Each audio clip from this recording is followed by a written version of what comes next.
Hello friends, सबको मोर जुहार। जय माँ समलेई। तो आज मैं कथा हेमी जे आमे केन्तागिरी खुश रहेमा।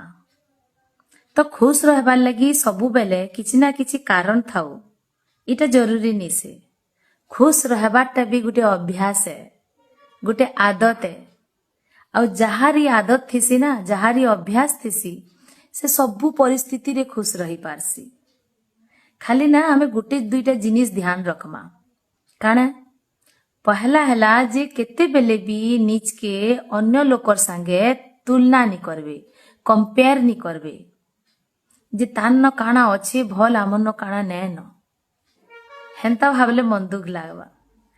तार जगह रे आमे इटा भावमा जे आमर न काना अच्छे, भगवान आमको केते भल जिनिस देइछन जेनटा कि अन्य मानकन नैन। जदि आमे आजी कथा कहि पारुचु, जदि आमे चाली पारुचु, जदि आमर बॉडी रो सबु ऑर्गन सबु अंग प्रत्यंग ठीक अच्छे, ताहेले भी आमे बहुत भाग्यशाली है।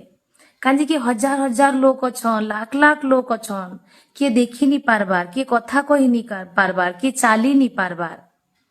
तो तांकनो भाबुन तो आमे केते भल अछु, किंतु आमे सेटा के ध्यान नहीं दऊ। आमर न काना नैन से गुटे जिनिस लगी आमे चिंता करतुसु, कांदुतुसु, भगवान के कहतुसु। हेती लगी जेनटा अच्छे पहला आमे सेथी लगी खुश हेमा आ भगवान के धन्यवाद देमा। आउ गुटे हेला जे जेनटा बीती जाइछे, जेनटा पास्ट हे गला न, सेतार विषय रे भाबी कि आउ किछ लाभ नैन। कांजे कि सेटा आमे आउ किछ बदलेई नहीं पारू, कि फ्यूचर रे काना हेबा सेटा भी आमर हाथे नैन। सेटा तो हेइकिरी ही रहबा। तो सेथिर भी चिंता करवाटा बेकार है। तो चिंता काना करमा आजी आमर जेन वर्तमान अच्छे सेटा कि आमे केंता भल से बितामा, सेथिरे आमे केंता खुश रे जीमा, सेटा के चेष्टा करमा आ सेथिरे खुश रहमा।